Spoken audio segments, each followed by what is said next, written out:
मित्रों, भारत माता की जय, वंदे मातरम। हूँ मुकेश विश्वकर्मा के पंचाल आपनी वच्चे लगभग 10 જેટલા મુદ્દા લઈ અને ફરીથી આપની વચ્ચે આવ્યો છું, જે પ્રજાને સીધા સ્પર્શે છે તેની વાત કરીશ। અને સૌથી પહેલાં મારો સુવિચાર લોકોને શીખ, જો કે ઘણા બધા અનુભવતા હોય, પણ જે અનુભવની વાત હોય એમાંથી આ જીવનમાં, આ સામાજિક જીવનમાં ગદ્દારી, દગો આવું બહુ થતું હોય છે। એનાથી દરેકે ચેતવાની જરૂર છે। બહુ જ મીઠી વાત, બહુ જ જેને કહેવાય કે તમે એના ઉપર વિશ્વાસ રાખો ત્યાં તમને દગો થતો હોય છે, એટલે એનાથી લોકોએ ચેતવાની જરૂર છે। આ મારી કાયમ દરેક સમાચાર વખતે શરૂઆતમાં આ શીખ રહેશે। માનવું એ માને, ના માનવું એની મરજીની। ચાલો સમાચાર જોઈએ। સૌથી પહેલાં સમાચાર એવા છે, કોઈને તમારો ફોન આપતી વખતે તમારે ચેતવાની જરૂર છે। એવા સમાચાર છે કે એક મિત્રનો ફોન વાપરવા માટે લઈ યુવકે 8 લાખની લોન લઈ લીધી। હવે એ ખબર નહીં કેટલી બધી ઘોડાસરના યુવકો છે અમદાવાદના, થોડા માસ પહેલાં જે મિત્રતા થઈ હતી અને પછી સમયસર હપ્તા નહીં ભરાતા ફાઇનાન્સ કંપનીના લોકોએ દુકાને આવીને ઉઘરાણી કરી ત્યારે પોલ ખુલી। જુદી જુદી 8 એપ્લિકેશન મારફત ઓનલાઈન લોન મેળવી લીધી। મિત્રો, બહુ અત્યારે મેં કીધું ને, દગો એટલે આ ગદ્દારી થાય છે, આવી ધ્યાન રાખવાની જરૂર છે। બીજો મુદ્દો છે, જીએસટી ઘટવાની આશાએ મોટર અને વાહનોની ખરીદી પર બ્રેક લાગી છે। સારી વાત છે। હું તો કહું છું ચીન જેવું કરવાની જરૂર છે કે 1-2 વર્ષ માટે છે ને રજિસ્ટ્રેશન જ બંધ કરી દેવું જોઈએ। આજે ટ્રાફિકનો પ્રશ્ન છે ને તરત સોલ્વ થઈ જાય એવું મને દેખાય છે, કારણ કે રોજ નવા વાહનો, નવા લોકો છોડાવે જ જાય છે, લોનો મળતી જાય છે। કોઈ ને કોઈ ટ્રાફિકના નિયમોનું ક્યાંય પાલન કરવું નથી ને તમે જુઓ તો 2 વ્હીલર 4 વ્હીલરની વચ્ચે આવે ને 4 વ્હીલર મોટા ડમ્પરની વચ્ચે આવે ને, એટલે એના કરતાં આ બ્રેક લગાડવાની જરૂર છે। કદાચ એ તો સરકારને વિષય છે, આપણો નહીં, આપણે તો વાત કરી શકીએ। મૃત્યુને હંફાવતું વિજ્ઞાન, મુદ્દો ત્રીજો છે, ઉંદર પર કેન્સરના ઉપચારમાં સફળતા મળી છે।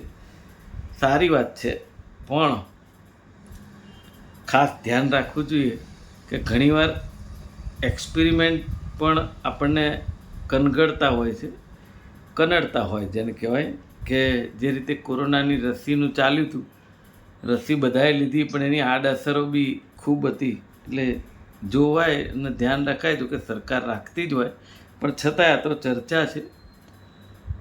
લોકો ડાયટિંગ કરતા હોય છે, મુદ્દો 4 છે, એમાં ઓછું ખાઓ, ઓછું જમો। અધરવાઇઝ એકવાર જમ્યા પછી ખૂબ લાંબા સમય સુધી હવે નથી જમવું, અને પછી એ ડાયટ એટલે કે શરીર ઉતરે। એ માનસિકતા ઉપર એક એવો સર્વે છે કે લાંબા સમય સુધી ઇન્ટરમિટેન્ટ ફાસ્ટ ટાળવાની લોકોને નિષ્ણાતોની સલાહ છે। 2 ભોજન વચ્ચે 8 કલાકથી વધુ સમયગાળો રાખો એટલે હૃદયની જીવલેણ બીમારીનો ખતરો 135% વધી જાય છે। આ એક અભ્યાસ છે, પણ હું એવું માનું છું કે ખરેખર એવું ન હોવું જોઈએ, પણ અભ્યાસ છે। પોષણની ઉણપ, તમારામાં ચીડિયાપણું આવે, નબળાઈ જોવા મળે, આ બધા લક્ષણો છે। એટલે સમાચાર છે અને સર્વે છે, પણ એટલે ઘણીવાર આપણને એવું થાય કે આ ઇન્ટરમિટેન્ટ ફાસ્ટિંગ એટલે શું એમ? તો એમાં એવું છે, આ એક ડાયટ પેટર્ન છે। આ ઉપવાસમાં નક્કી કરવા આવેલા ચોક્કસ સમય સુધી કશું ખાવાનું હોતું નથી। જમવા માટે ચોક્કસ સમય નક્કી કરવામાં આવે, તેમાં લાંબા સમય સુધી ભૂખ્યા રહેવાનું હોય। ક્યારે જમવું ક્યારે નહીં તે પહેલેથી નક્કી હોય। ઇન્ટરમિટેન્ટ ફાસ્ટિંગમાં પ્રોટીનયુક્ત ભોજન પર વધુ ધ્યાન આપવામાં આવે છે કે જેથી લાંબા સમય સુધી ભૂખ લાગે નહીં। પણ હું માનું છું થોડું નાસ્તા જેવું ખાતા રહો, એટલે પછી તળેલું ને ચટાકેદાર એવું બધું નહીં, પણ સેવ મમરા એવું તો મારી દૃષ્ટિએ વાંધો ના આવે, મારા જેવો પણ એવો ખતરો કરે છે, પણ છતાંય આ ચર્ચા છે।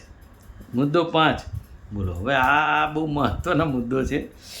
આક્રમક કૂતરાને રાખવા 2.70 કરોડના ખર્ચે લાભા વસ્ત્રાલમાં 2 શેલ્ટર બનશે. રસ્તા પર ગાય કૂતરાને રોટલી ખવડાવનારને, જે કોઈ આપણે ગાય કૂતરાને રોટલી ખવડાવીએ ને, તો જો તમે ખવડાવો તો હવે ચેતજો, 50 થી 200 રૂપિયાનો દંડ કરવાની વિચારણા થઈ રહી છે. બોલો. હવે એમાં પાછી સુપ્રીમ કોર્ટની ગાઈડલાઈન છે, એમાં તો કંઈ બોલાય નહીં, ન્યાયાલયની સામે આપણાથી.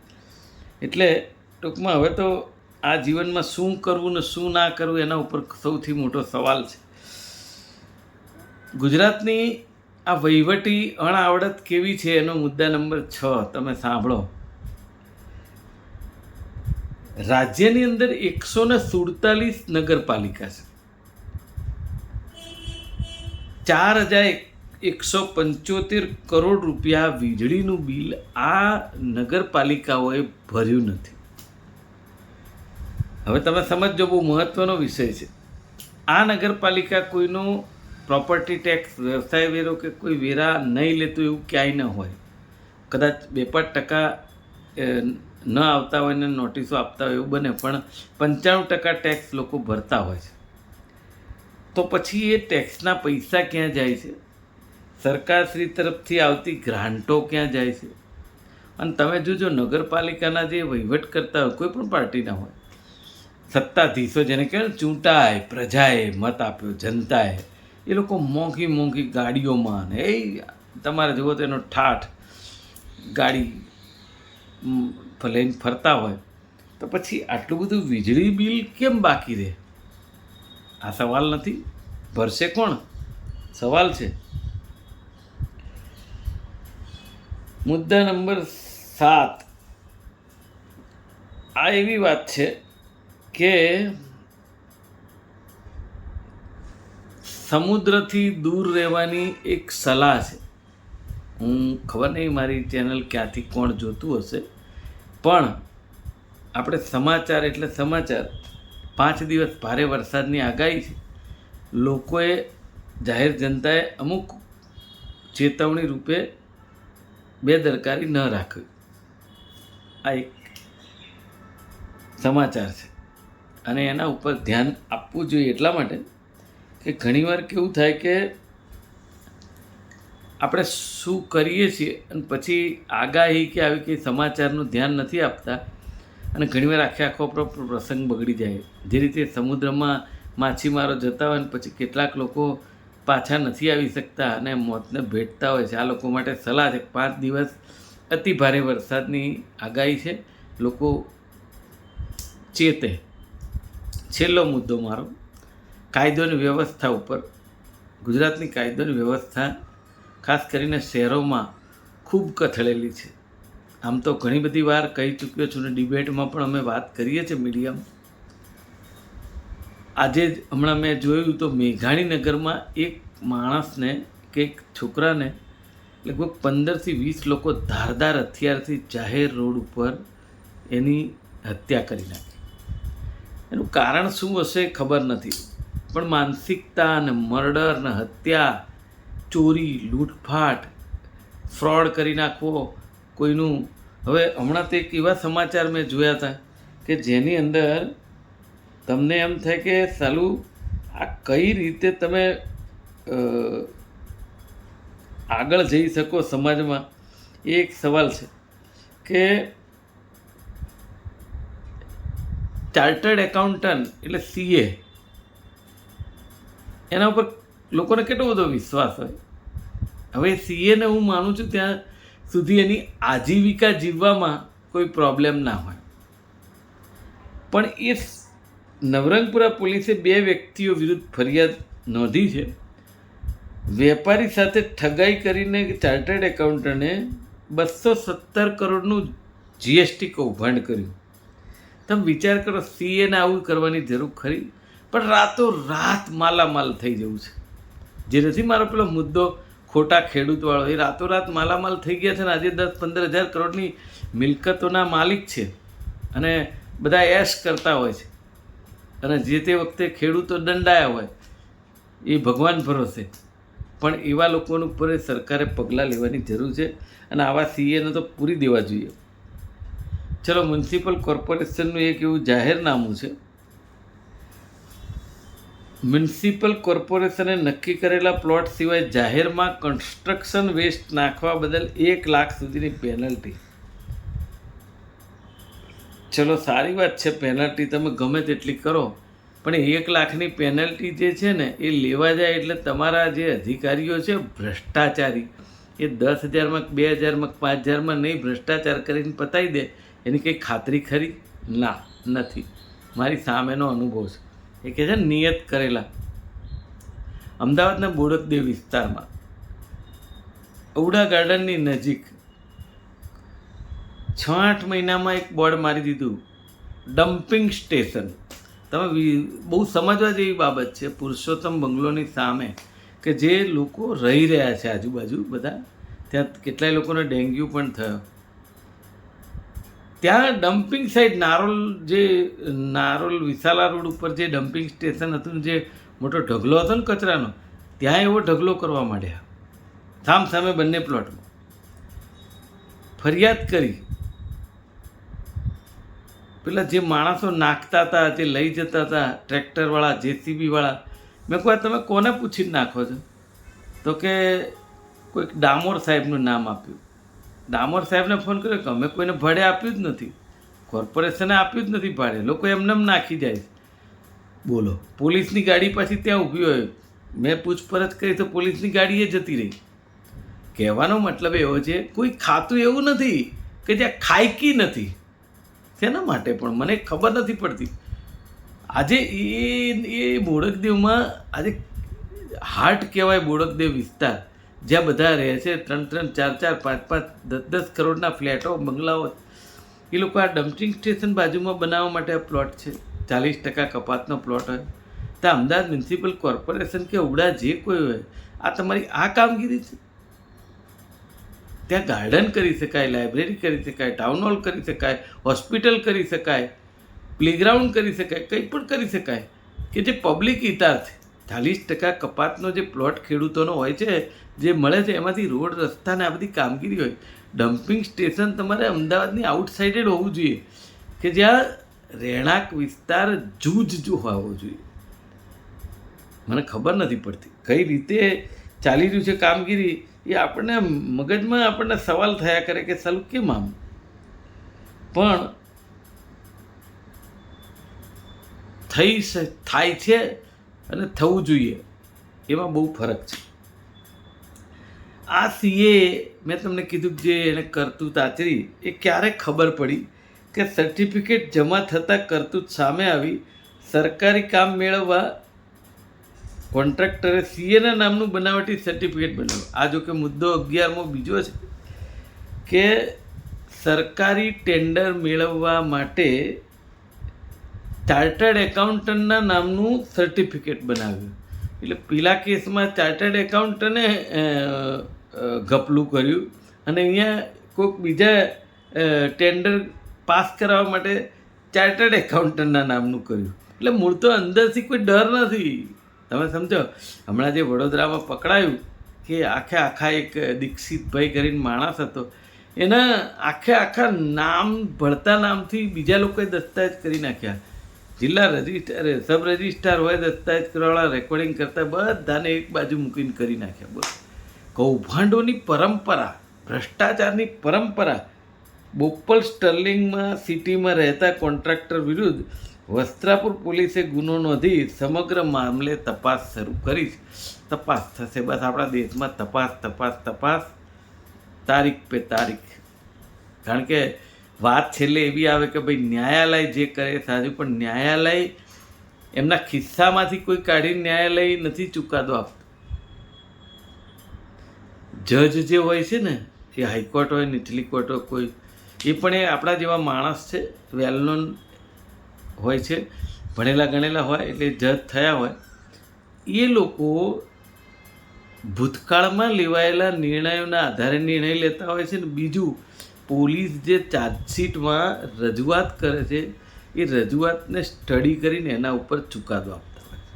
એટલે એમાં ન્યાયાલયનો કંઈ વાંક નથી. મૂળ વાત આપણા અધિકારીઓનો છે કે ચાર્જશીટ તમે કેવી બનાવો છો. ફરિયાદી ફરિયાદ કરે એનો જવાબ લો છો, પણ જ્યારે આરોપીને બોલાવવા માટે આવે ને ત્યારે એની પાસેથી શું મળે છે શું નહીં, કેવી રીતે સેટઅપ કરવું એના ઉપર ધ્યાન હોય છે. એના ઉપર જાણકારી લેવાની, ધ્યાન રાખવાની ખૂબ જરૂર છે. અને મને તો એવું 100% બેસે છે કે 156 જેટલી સીટ આ ભારતીય જનતા પાર્ટીને આ ગુજરાતની જનતાએ આપી. કઈ રીતે આવીને શું આવી એમાં ના પડીએ, પણ હું એવું માનું છું કે 156 સીટ આવી એટલે ગુજરાતનો મોટા ભાગનો વિસ્તાર આવી ગયો. તો એવા સંજોગોમાં ગુજરાતની પ્રજા માટે આટલી બધી ઉદાસીનતા હોવી જોઈએ?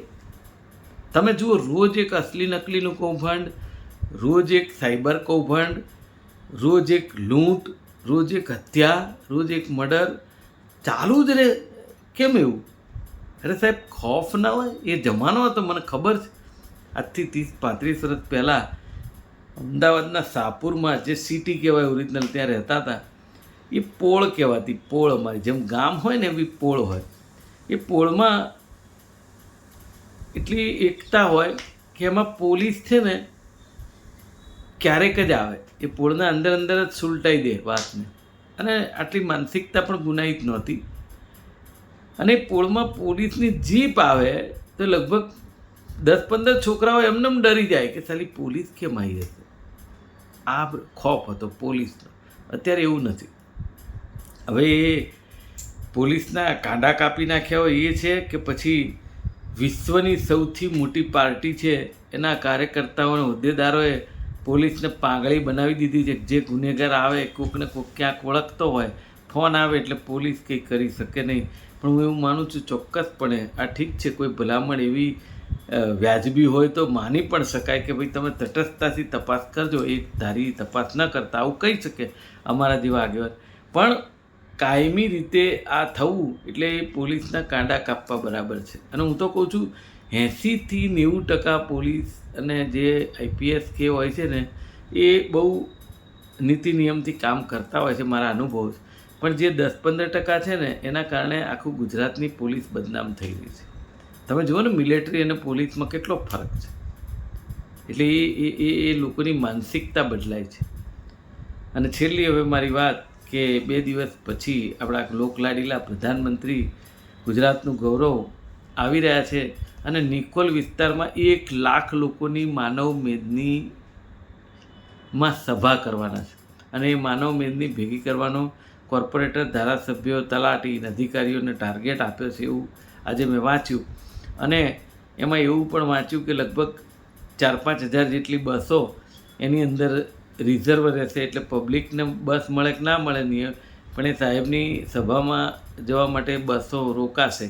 એમાં તમે કોઈ કંઈ કરી નહીં શકો. હું એવું માનું છું કોઈ પણ રાજનેતા હોય, આ જે વાત છે થતી હોય છે દરેક પાર્ટીમાં.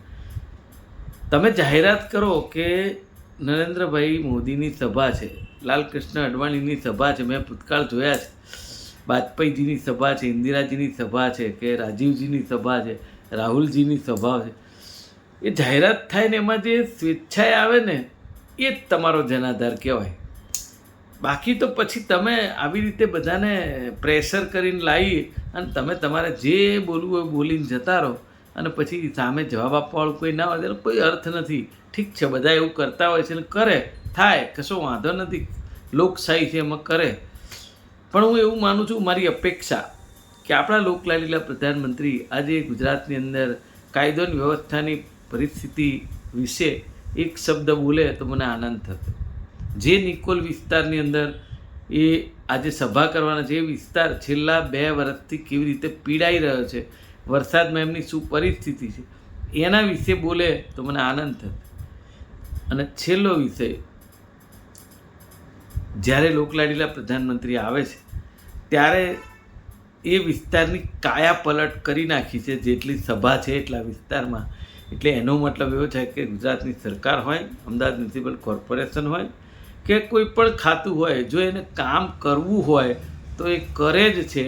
પણ VIP આવે ત્યારે પ્રજા માટે નહીં. એટલે ટેક્સ પ્રજા ભરે અને સુખ VIP ભોગવે અથવા તો નેતાઓ ભોગવે.